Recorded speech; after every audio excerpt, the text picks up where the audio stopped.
Greetings. My name is Holly Emore. I'm the current chair of Interfaith Partners of South Carolina. Our mission is to bring together people of diverse religions, spiritual and secular paths throughout our state to cultivate a more harmonious community. Now, we do this through programs such as the one tonight, dinner and discussion groups, special events. We've had festivals, and each year we celebrate South Carolina Interfaith Harmony Month throughout the month of January. So you can learn more about us and sign up for our mailing list at interfaithpartnersofsc.org, and I will put that in the chat in a minute. I'm just delighted to welcome you to this special Interfaith Harmony Month program, Confronting Hate, a Conversation.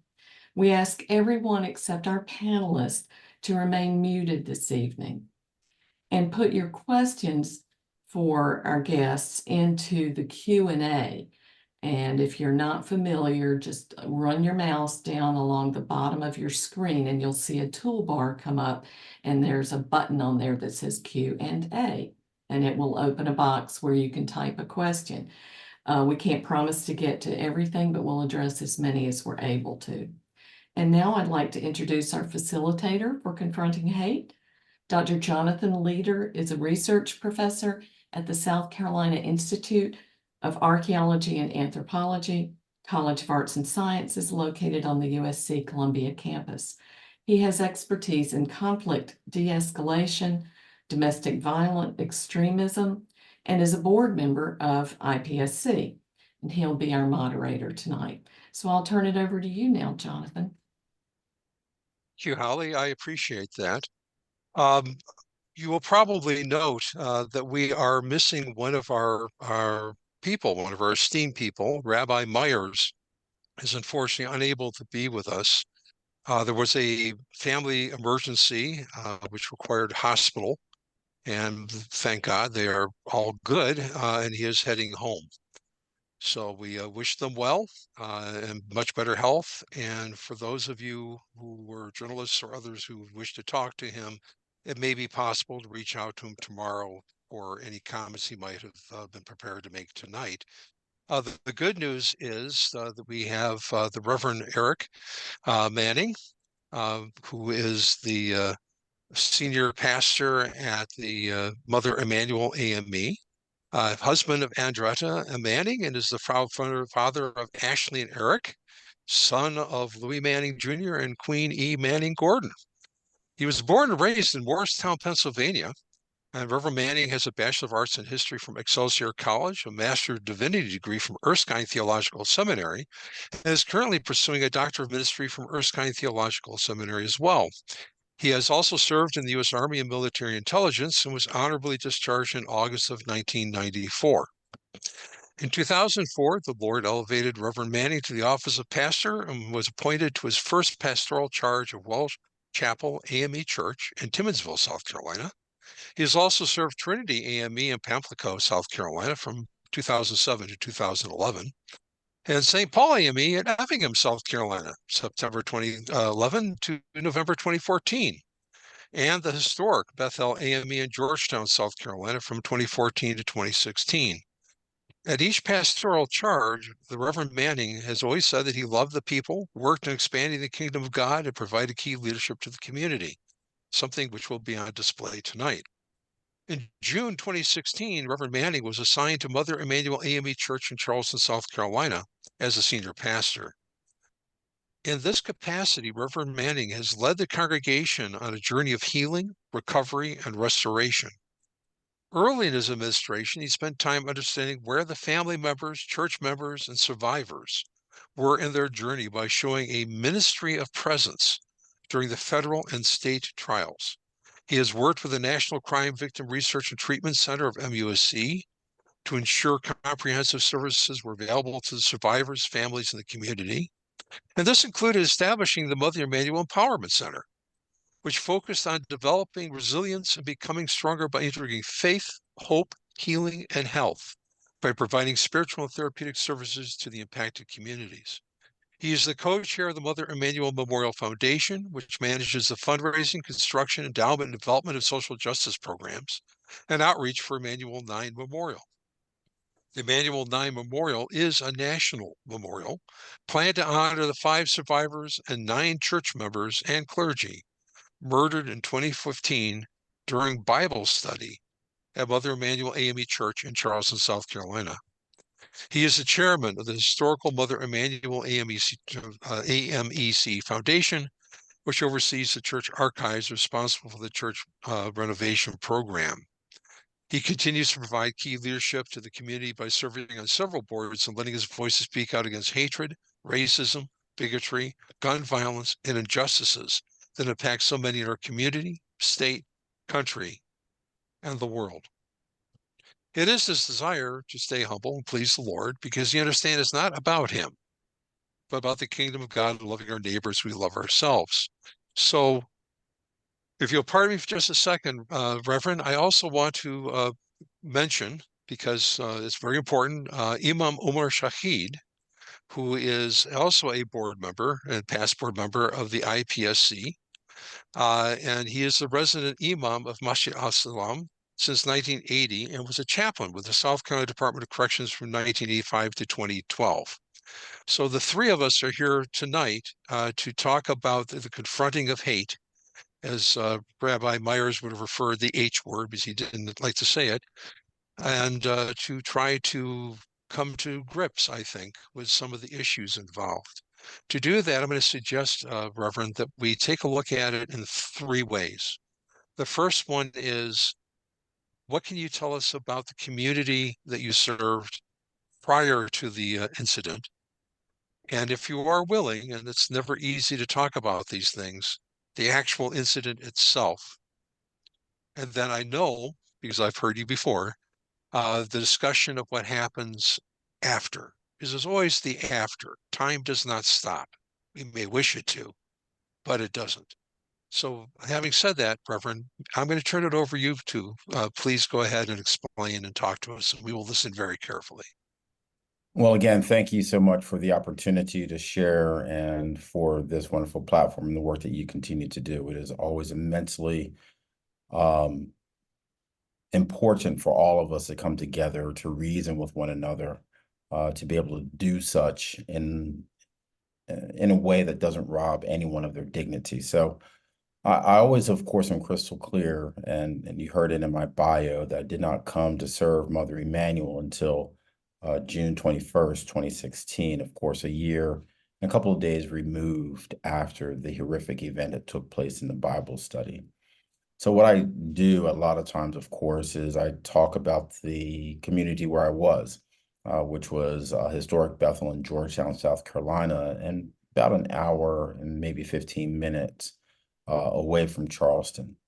And several times we get asked, or I get asked, where I was, what was I thinking? And I talk about that evening because that evening was one that still resonates in my thought processes and even in my spirit as I continue to move forward. For that night, of course, my daughter came in and shared with me that there was a shooting at a church in Charleston, and she said, it's Mother Emanuel. I said, no, it can't be, because again, at the time I was serving in Georgetown, and I thought that I would kind of be made aware of that. And about 15 minutes later, my phone rang, and it was a colleague from Georgetown, and he shared with me that it was accurate, and they were trying to figure out if Reverend Pinckney was there. And even now, time still, chatting about it, it takes me back to that space and to that time. I do like any other Christian leader could do at the time, which I couldn't do anything else except just pray. Prayed for Reverend Pinckney, prayed for the members, prayed for his family, and just hoped that everything was going to be all right. Of course, we know a short time later it became common knowledge of what had happened. And I did like anyone else and everyone else could do that following day. I got up and I came down to Charleston just to be at Morris Brown for the community gathering therein. Just some sort of coming together, which I remember that day as well, as we came into Morris Brown, and everyone from every walk of life was there to comfort each other and kind of to take inventory on how could this ever happen in our space, in our time. So as we reflected upon that, and as time progressed and details, of course, became known, and I remember as I was attending Reverend Pinckney's funeral, of course, it was in the middle or the beginning of primaries and election season. And I have a picture of all of the presidential candidates sitting on the first row talking to each other. I need that to kind of sit in. Republicans, Democrats sitting on the front row talking to each other. That's something that we are no longer doing. It seems like we are just so combative that we divide each other. But anyway, that's something that, of course, resonates in my thought processes as well. As time would have it, I was reassigned to serve the same congregation that I was kind of praying for a little bit, like I said, a year and a couple of days removed from the horrific accident, the horrific tragedy that took place at Mother Emanuel, and was thrusted into trying to figure it out. Like many, I inquired of the books that I could possibly read, to kind of gain a bearing of an understanding of how to lead families, congregations through something horrific as this. And in my quick search, I did not find a lot of material that was out there. So I landed, of course, on 16th Street Baptist Church, the bombing therein on September 15th, 1963. And I read a book by one of the survivors while the world watched, and she accounted, and it started to help me at least process how the family members would feel, how the victims would feel, and the survivors would feel, the victims' families would feel, and survivors, and of course the congregation. And I had to learn quickly what it meant to be trauma informed, what it meant to understand and to empathize with people. And I was sharing with someone recently, and I said, I have nothing but the truth, and that's all the thing I can stand on. So I did not sugarcoat with the families, with the congregation, that I have the answers. In fact, I told them I don't have any answers. And that took some by surprise. Who are you coming? You should have answers for us. I'm like, no, I don't. Because realistically speaking, this doesn't make any sense to any of us. So while we processed a lot of it, and of course, we understand that the families, as opposed to condemning with a lot of negative rhetoric, they actually forgave the person. And in that act of forgiveness, then everyone took note. So in the process of dealing with the events, dealing with a year afterwards, dealing with the first annual commemoration, gearing up for the federal trial, we were processing, what does it mean to forgive? What does it mean to give people the space that they need to process? And how can you ensure with the ministry of presence what it's going to involve? So in the aftermath of dealing with all of that, I prepared for the trials, meeting with the prosecutors, meeting with the defense team, viewing everything, even to the crime scene, and working through all of that. And again, just showing up at the federal trial day in, day out, just with the presence. And one thing that I would do is I would go to the store, as opposed to getting tissues, I would get handkerchiefs. So every day I would have a series of handkerchiefs in my pocket. And as I was, consoling and comforting family members and survivors, I would give them a handkerchief. And that handkerchief, of course, was a way of saying, I may not be able to be with you all the ways, but please, as you hold onto this handkerchief, know that we are here for you. So we continue to work through that. And one of the things that I'm sure we'll get to a little bit later on is when you are dealing with trauma and those who are going through traumatic experiences, at times you have to become what they need you to become. Because there is always some pinned up anger, frustration, hostilities therein. So at times you may have to be the person who they vent to. You have to absorb it. You may be the person who just has to be the one to hug them, the one to understand, the one to say, I don't have the answers, but I'm here for you. So all through that. So for the years following my opportunity of serving Mother Emanuel, that's what we work through. That's what we process with. And as I shared with many others, due to the process of time, when people say, well, how the congregation is doing, and I will say everyone is in a different space, which I think is very important. We are all different, and I continue to reflect upon the Martin Luther King quote that we may have arrived in this country differently on different ships. Some have arrived on the top, some have arrived against their will in slave ships, but we are all now in the same boat, and we must learn how to work together. So everyone was in a different space. So I would always do my best to give everyone this space and make sure that I was not robbing them of their dignity, which is very important. So, so immediately following the aftermath and being assigned to serve Mother Emanuel, I continue to do the same thing that I've done early on, is just be present, be there, and at times offer a comforting word, at times offer a brief explanation, and at times just say, as I recently have said, that Monday is here, but Tuesday will come. And when Tuesday comes, we will find ourselves stronger. We will find ourselves perhaps in a better place, but we continue to move forward.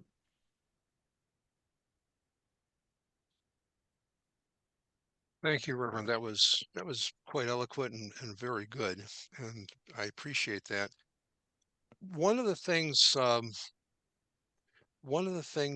the Rabbi Hazzan Jeffrey Myers, Dr. Jeffrey Myers, talks about, and if he were here, he would talk about so much better than I can. But one of the things that he talks about was his experience, what he could do, what he could not do, because he was in services and there's the banging at the door and everything comes through and he sees another congregation shared there and the people are running away, which was very bright. You should always run away given an opportunity.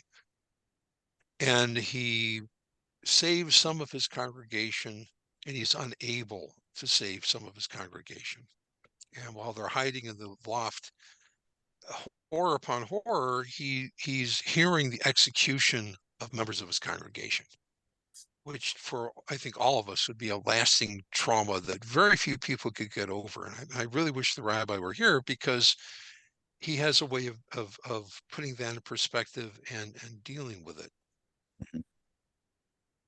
One of the things that we have had to deal with, and I know I've talked with Omar about this, for instance, and other things, is our safety. So I'm going to take a little bit side to the left for a second, or to the right, whichever, but a little bit side off of the track. One of the things that was a saving grace for Pennsylvania, for Pittsburgh, was Brad Orsini and the Secure Community Network, which is a group that goes out and assists people to put in their programs to make sure that they're protected. And they had training, which I do believe, and I know the rabbi believes, is one of the reasons people survived. He said this publicly. Is this something that you in your ministry through the AME and Omar, is this something through the mosque? Is this something that you folks have put together as well? Training for safety, for security against the unthinkable? Is this something that is being done as well? So, yes. Oh, go ahead, Imam. I'm I sorry. apologize. Go ahead. No, go ahead. I'm sorry. I'm with No, I insist, please. Okay. Yes. We in the Muslim community, we are just like any other religious community. We are targeted sometimes by elements and people we don't know, don't realize, although we haven't had anything directly to impact us in terms of at our masjid or really any of the local masjid communities. I know when, I'm just saying this, when 9/11 happened, and it was said that Muslims were the ones who perpetrated that horrible situation with the Twin Towers and the Pentagon. We, one of the things that our leader at that time, Imam Muhammad, he said to these sisters that they need to dress down. In other words, blend in instead of wearing or looking like they would expect you to look, just blend in. Wear baggy pants and wear things that would just blend you into the society, the community. Because we had sisters working in different places that were traveling, and sisters were by themselves, not being protected, having the protection. So he told them to blend in, dress down somewhat. Within the masjid community, you know, we have contact with the law enforcement. We have contact with the FBI, and they have outreach programs. We have had them come in and do training for us. What would happen if someone came and to attack us or cause damage? What will we do? How will we handle it? So we have had training on how to deal with it. We've had the sheriff department. We had someone to come from the sheriff department and give us training. We have some experts who have dealt with security over in Iraq and Afghanistan. They trained with the prison systems over there that they were how to have better security and protect themselves. So we've had that kind of training, and we have been again, we have installed with cameras and making sure we have you know, exposure to what's on the outside as well as what's on the inside to a great degree. And we keep in contact with law enforcement. We keep in contact with, if we hear anything, then we share that information. We tell the members to share that information so you can contact the proper authorities so they can at least be aware of what's happening. So yes, we have taken advantage of the training that's offered, and we've tried to follow through as well as and as much as we possibly could. Thank you, Imam. Reverend Manning, you So have additional. yeah, and I have to be crystal clear again, right before June 17th, 2015, we weren't as security aware as we indeed are today. You know, I'm thankful that a couple of the trustees from Mother Emanuel put some cameras outside the door just to kind of keep an eye on things. And that camera system actually ended up being the way that they caught the perpetrator who came into the church. And now, of course, years removed, we have banks of cameras. We have security detail. We have security protocol. I have been asked on a number of occasions to testify in front of Congress on how we are handling security. And Mother Emanuel has become at times a point of reference to not how to handle the aftermath, but it becomes a point of reference because the Bible study happened. We welcomed a stranger in, or they welcomed a stranger in, and in the process of welcoming him in, you know, after Bible study, after spending time with the people, gotta let that sink in, spending time with the people, they pray, he kills them. And there's something a little bit strange and off about that, but I'll come back to that a little bit later on if time permits. But now, of course, we have security protocol.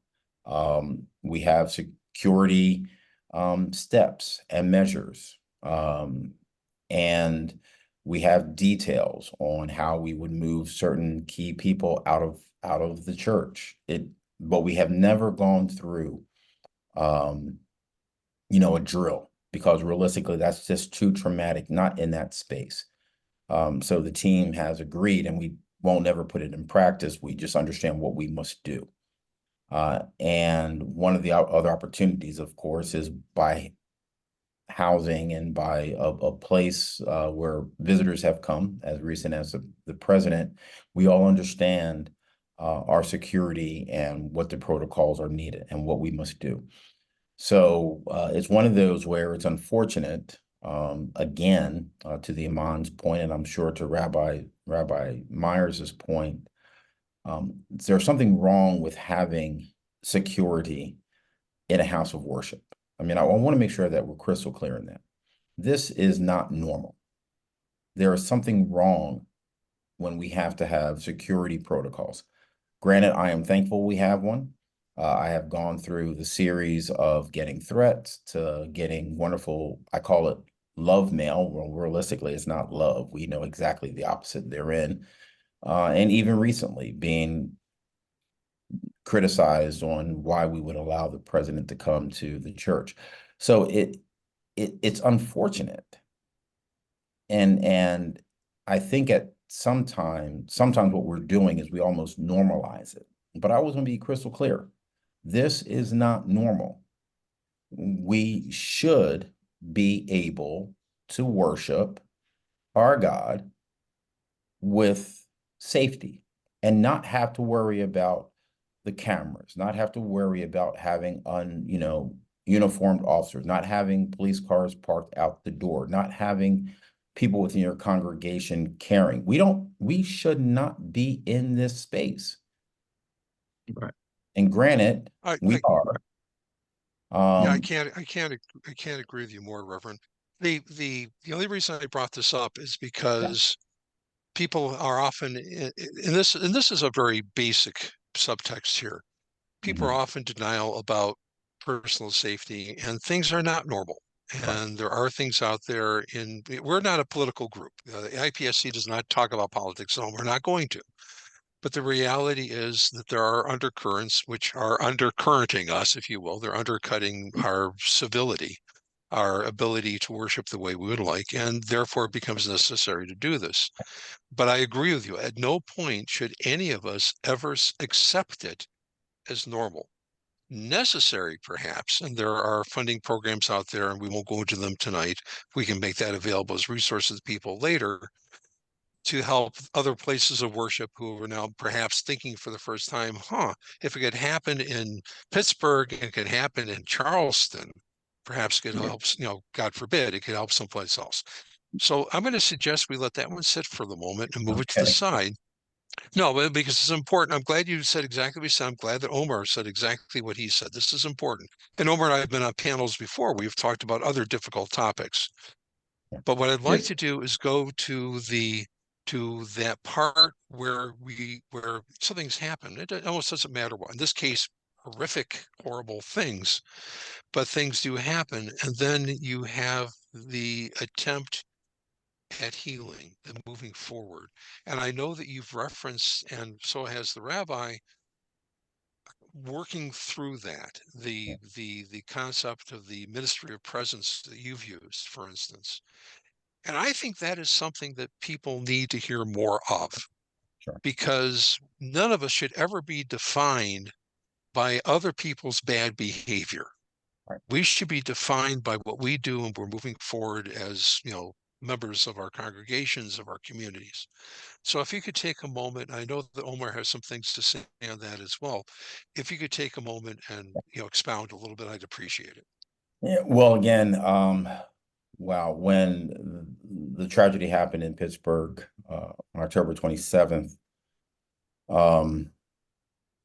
You know, I was made aware of it, like everyone else saw it in the news, and just asked my EA to send an email to, you know, the Tree of Life Synagogue and say, if you need anything, we're here.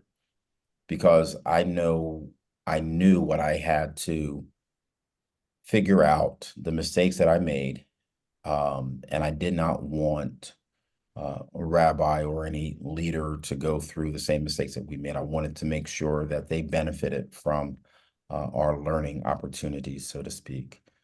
So, you know, Rabbi tells the story quite eloquently, that he was just working through emails and something, he just fell on that one, and he kind of said, yeah, okay. So he replied, and then I replied. And the story goes that I said, listen, I'll come to Pittsburgh.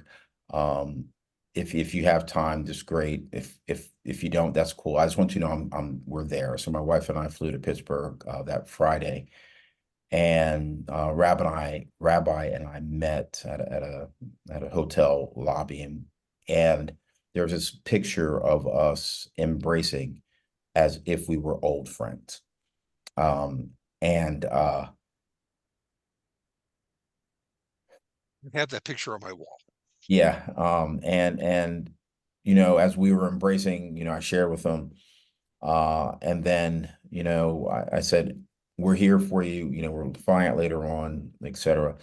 And he invited us to Rose's services, and I did not intend that, and I, you know, said the same thing, carried the same message from my Episcopal leadership to say, we are here for you.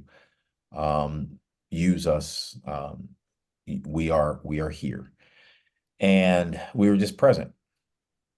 And Rabbi and I just struck up this beautiful friendship for the past several years. And while you were reflecting upon what he had gone through, I was there in Pittsburgh when he was testifying.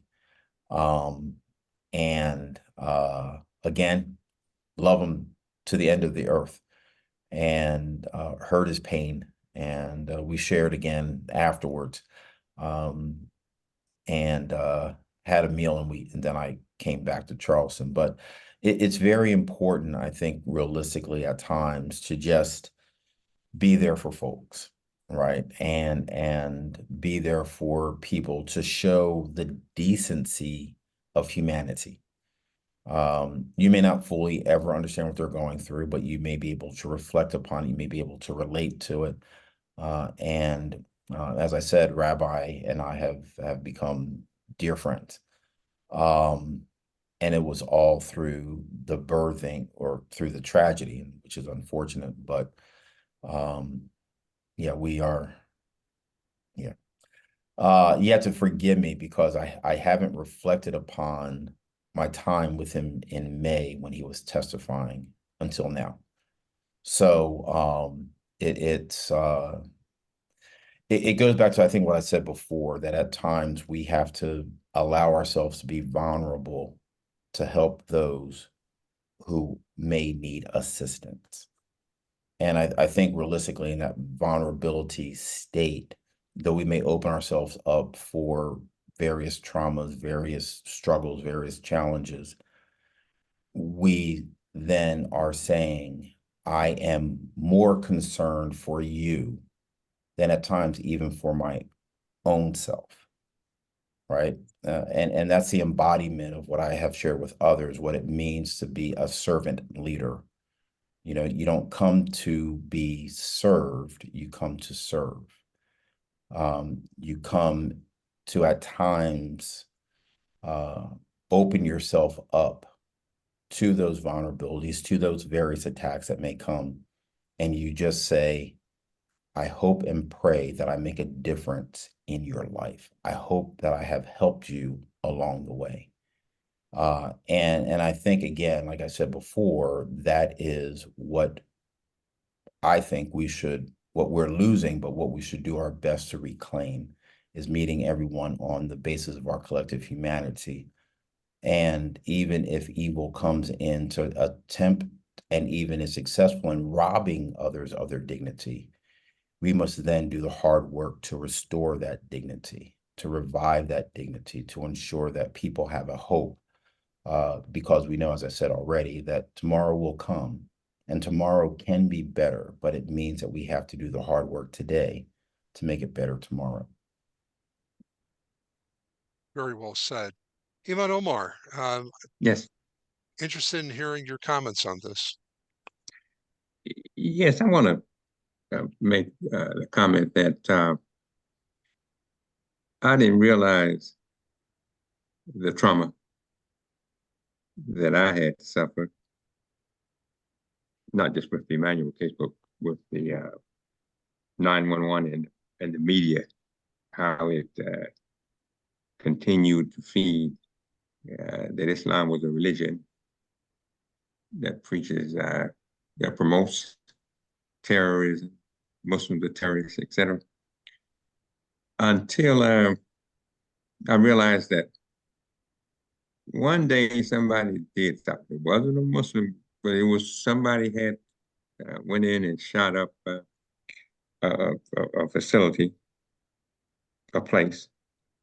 And the first thing I said to myself, I hope it's not Muhammad. I hope it's not Abdullah. I'm responding now because I'm traumatized to the point that anything happens now, we're going to be blamed for it. And I'm thinking also that I talked to a couple of the young people in our community, and they're out there with their friends, and their friends are asking them, is that what your religion about? Is that what Islam teaches you? And then they have to try to explain that that's not Islam. That's not what our religion teaches us. But what we are finding a need to do, what I have, is to continue to talk on what our religion teaches us, and that is always stand for justice. Always stand for what is right.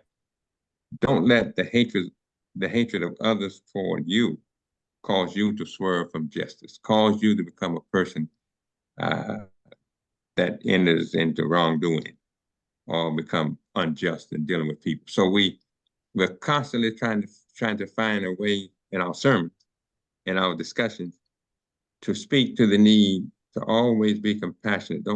Don't become like the people that's causing these problems. Don't you become a problem maker in your own life.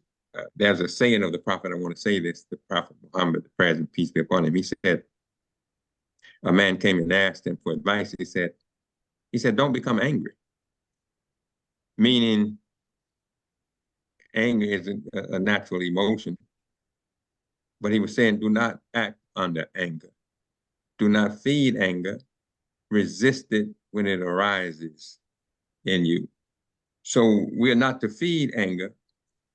That means that we are to try to control our passion as much as we can. Try to control our appetites. But you know, there are many Muslims who are away from the religion and the religious teaching, especially in countries overseas and other places. They don't teach the Quran in the public like that to show us how to deal with these problems like that. They give a sermon, but you got problems that people have that they need to know how to work through in their life, the trauma, anger, and things of that nature. So you'll find some are being driven by hurt so much that they don't consult the scripture. They don't consult what is rational sometimes. They're just driven by hurt. So we find myself trying to address the need to not let your emotions overtake you, but try to control your emotion and then engage. One of the things I heard Reverend Eric say, he was talking about the rabbi. Well, you know, I have a close friend here who's a rabbi, Rabbi Jonathan Chase, and we constantly communicate and talk with each other. We don't want to let what's happening in the world cause us to dislike each other. We may dislike what's happening, but we don't want to dislike each other. And if we can stay engaged through interfaith dialogue, through interfaith discussions, and help to understand each other, help to, as Reverend Eric said, sometimes it's good to listen. And people can tell you some very valuable things that you don't need to ask for. But we have to stay engaged. We can't stay isolated. We can't just feed on the media and what is given us. We have to give a balanced message. And from our scripture, we try to really focus on what is a compassionate life, what is God's mercy. We're going to be tried. We're going to have difficulties in life. But as Reverend Eric said, after the night comes the day, and we have to keep moving. Thank you. I appreciate that. I think, again, that's a very good statement. And if the rabbi were here, I know, because I've heard him say this, he doesn't like the H word. He will not use the H word. It's a four-letter word. That's Yes. one of his jokes. But then he says there's another four-letter word that actually starts with H, and that's hope. And what he says, or if he were here, what he would say, I believe, at least I hope I'm correct on this, is what both of you have said, which is the only way to move forward on these things is literally to move forward, to not fall into that pit of despair, to be present, to actively listen, to work with other people, to make the connections, to know who your neighbors are and that your neighbors know you and the larger community. And it's through that demystification and, in a very real sense, the meeting of the minds, even when we disagree. Right. People are going to disagree. That's what happens. I do conflict studies. People are in conflict. It happens. But moving forward as a group, understanding our commonness, our common humanity, the things which make us similar, allow us then to look at the things that make us dissimilar and put them into context. He was asked, the rabbi was asked at one point about the oldest hate, which is, for members of that community, anti-Semitism. And he couldn't give an answer to it because I'm not sure there is an answer to it. And clearly he wasn't sure there was an answer to it either. People who decide to hate, it rarely really has anything to do with the object of their hate. It has to do internally to them. And the best that most of us can do, at least from my point of view, for what it's worth, is to live our lives openly, understanding, empathy, compassion, the reaching out, the active listening, the talking. And I have to tell you that, as I said, I have that picture on my wall because it is a great picture of you two. It is a wonderful picture. And you're right. You look like you went to high school together or something. I mean, you've known each other forever. And that's the type of relationship that I think that we're all trying to achieve across our communities so that we can do things together as a civil society, understanding how it works and allowing us to worship God or not in our own ways. And of course, that is the reason I'm doing a little plug here. I apologize, but it is the reason for the Interfaith Partners of South Carolina's existence. It is the reason why I'm a board member. It's the reason why Omar was a board member, and Jonathan was there, and all these other people. And this is the type of thing that we so desperately, again, speaking only for myself, we so desperately need to bring back to our society. Because anytime we're sitting there in a congregation and we're checking the purses and we have people at the door, the armed, full battle rattle, people are out keeping us safe, it's not normal. Right. It is truly not normal. It is diseased. Yeah. And this is something that as a community and as a society, we really do need to come to terms with and do our very best to move it away in the best ways possible. But we are not political, so we're not going there. I'm just saying as a statement of faith, this is something that we all should be working towards. And if I could just kind of please share with you as well, because the Mother Emanuel Memorial, I don't know if you've seen the graphic or not, But we have two fellowship benches, right? And the benches are, of course, they're elaborate, but they're facing each other, right? And you're facing each other so you can have a conversation. As challenging and as difficult as it may seem to be, we have to relearn the art of having discussions. I'm not going to agree with you. You may not agree with me, but at least we can find some common ground. If we fail to find that common ground, the way the memorial is situated, we have a names basin, which is right in the middle. If we fail to come together and to work together for the common good, the cost of the H word, the cost of hate is too great for anyone to pay. People have paid it with their lives. And we must remember that if we fail to have those challenging conversations, if we fail to meet each other in the collective parts of our humanity, we're going to have, unfortunately, more of these. And this is why, of course, after June 17th, 2015, now it seems as if we keep having these more and more people attacking people in their houses of worship. So I hope the memorial will help facilitate a place and be a place where we can come together and discuss all of the differences that we may have, but then learn how to work together. Again, we are all in the same boat now. We must figure this out. I know we are able. I know we are capable.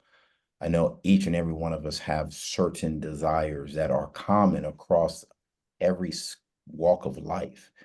If we can find that and we can emphasize on that, then maybe we can make our communities far more stronger than they have ever been before.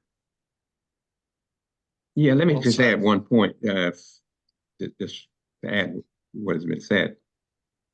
I have found that working various faith communities, various communities, that we have different language for our rituals, but we have the same language for justice. Yeah. We all believe in justice and fairness. Yeah.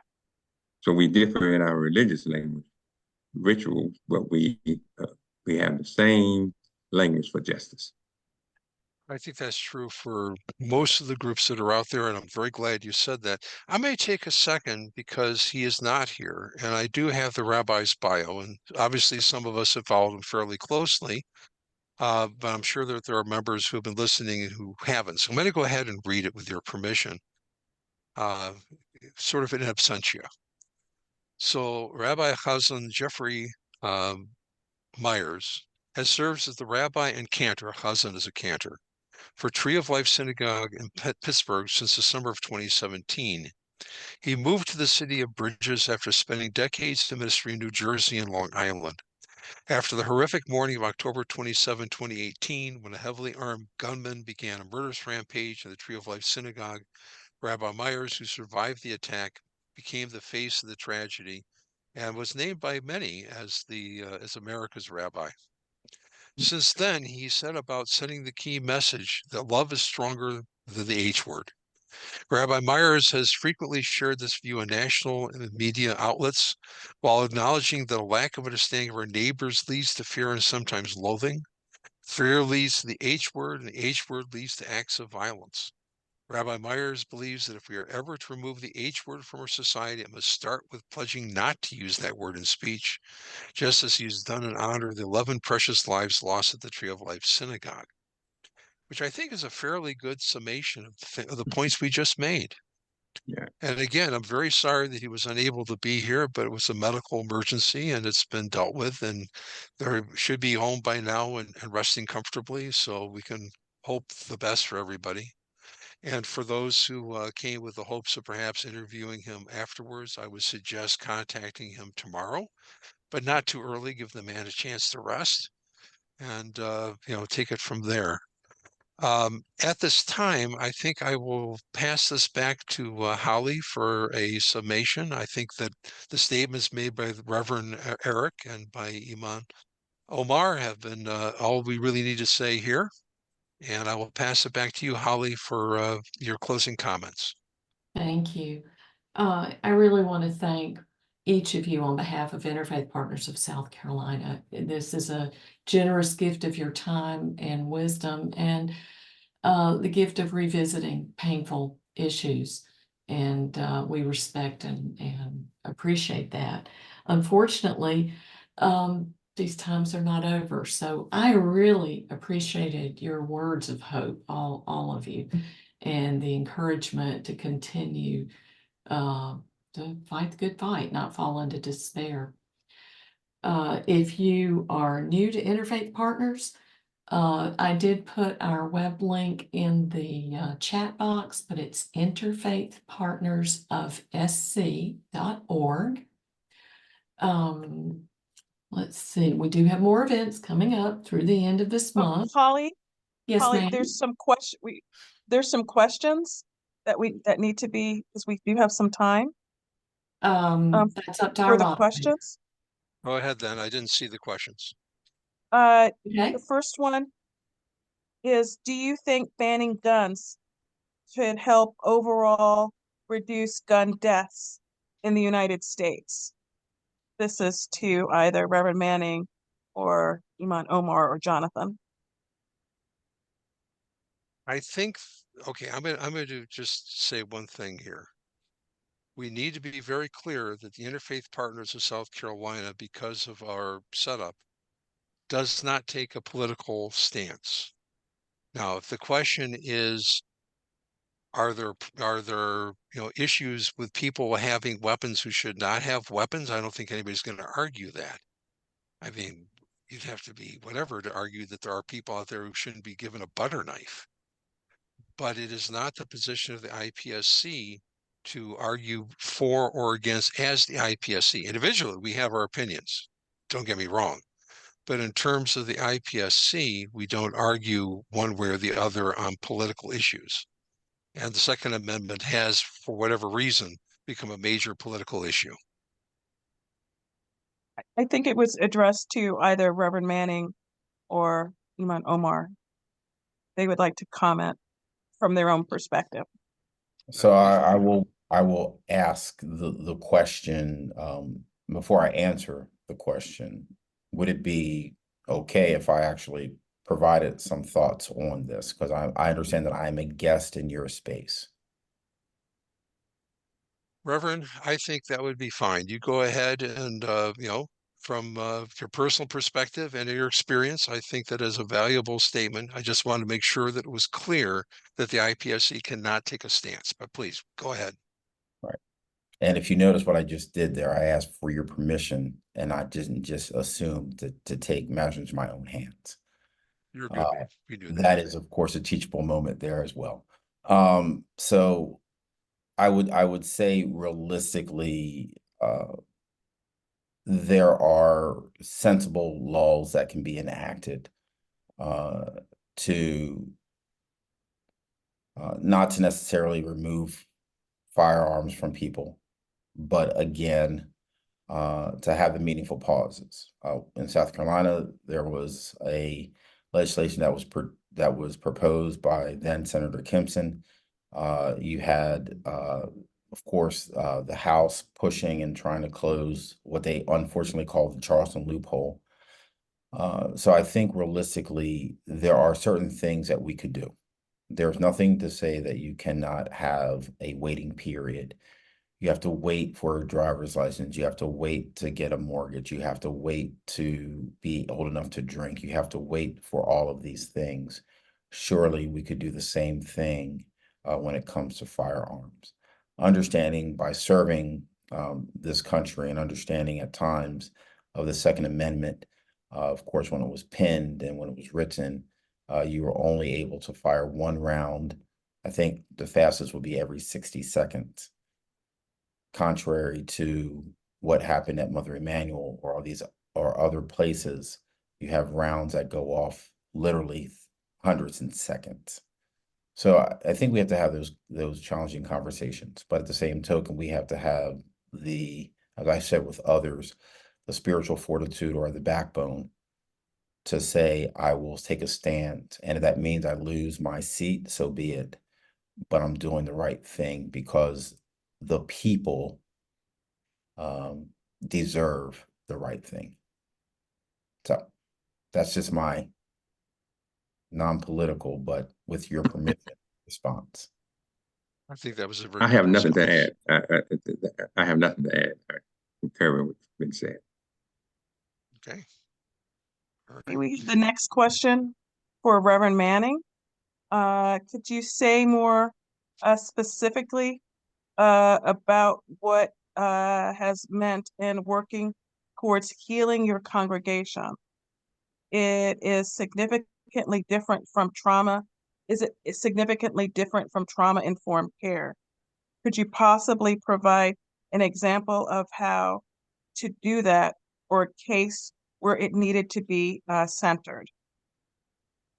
So from that particular perspective, being trauma informed basically meant that you would not want to put anyone in or re-traumatize anyone. So for example, when we were at Mother Emanuel, before I came there, they would allow various tours in the lower level and ask members certain penetrating questions.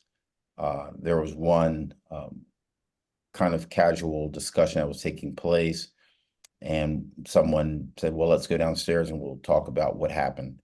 And the person who was a member who was talking about it, I observed him, and it re-traumatized him.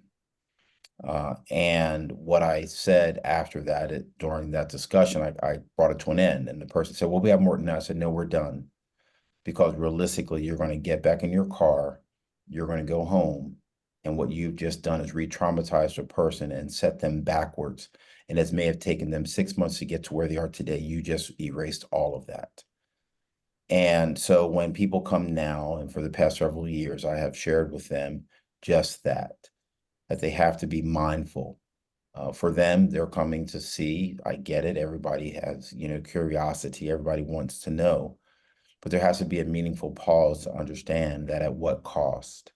So I do my best as a shepherd of the flock to protect the sheep from those type of questions, because I want everyone to understand what it means to be trauma informed.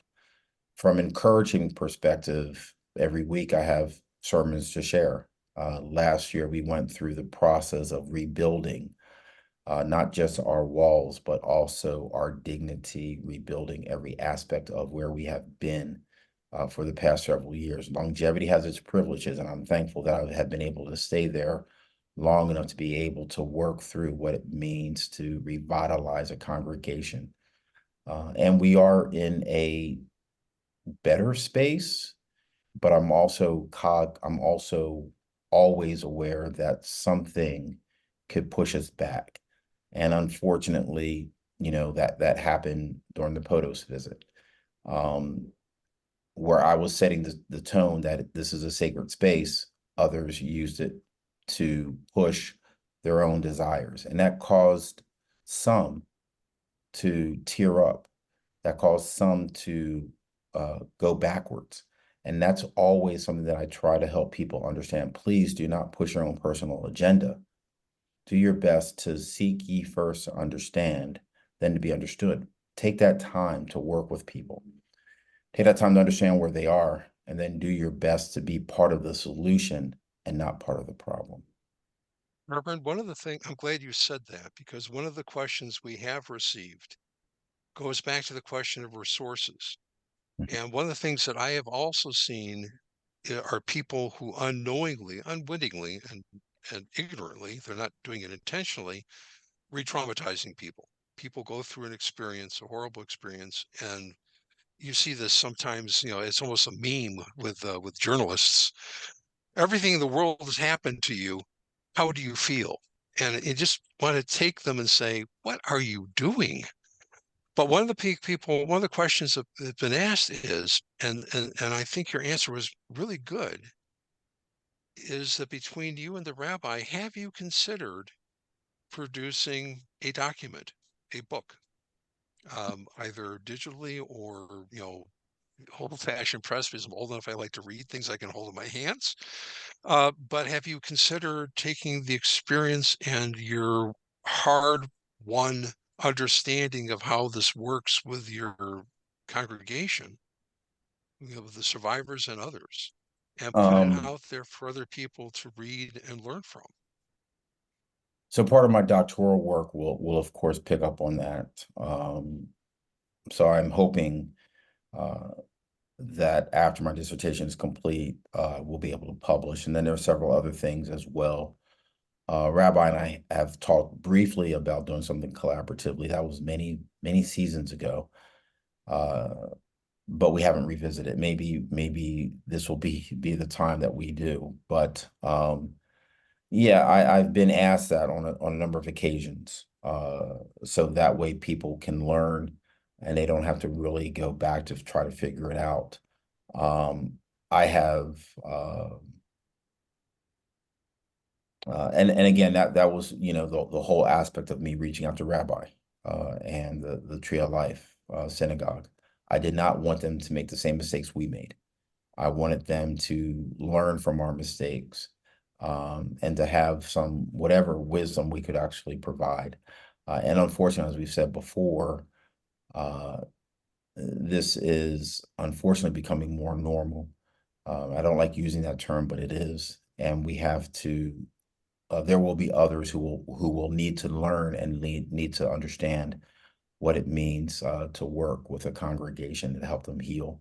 So yeah, when I finish my dissertation work, I'm sure maybe Rabbi and I will collaborate and relive our wonderful warm embrace for such a great work.